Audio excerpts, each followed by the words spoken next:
A handful of inmates baked this cake and everything else on this table while serving jail time in Otay Mesa. The Sheriff's Reentry Facility offers a variety of classes to help inmates get jobs when released from jail. These beautiful pastries can be found at any good bakery and at your local jail. This is incredible. This is in honor of you guys, Channel 10 coming over here. Edwin Gilmer and Angel Iniguez signed up for baking lessons after getting booked into the East Mesa Reentry Facility last year. When they first taught me how to make a rose, it was like, wow.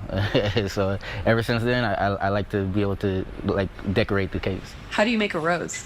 It wasn't as complicated as you would think. You know, it was just they put it on like a little swivel, and then you make the middle part, and then you just do a little.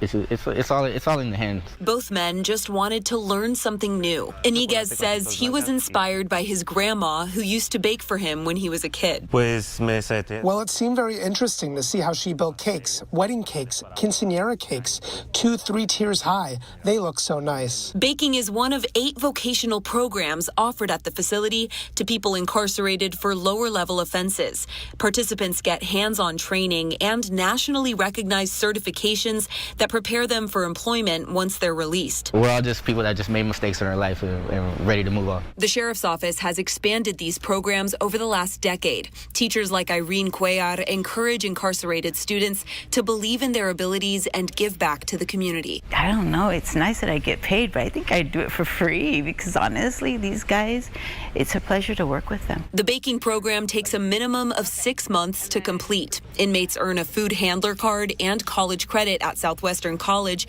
if they choose to get a degree further down the line. You can see how, they just walk a little taller and you can see the change in them. Gilmer and Iniguez say they both want to open their own bakeries, finding a new way to provide for their families and a new life forward. Perla Shaheen, ABC 10 News.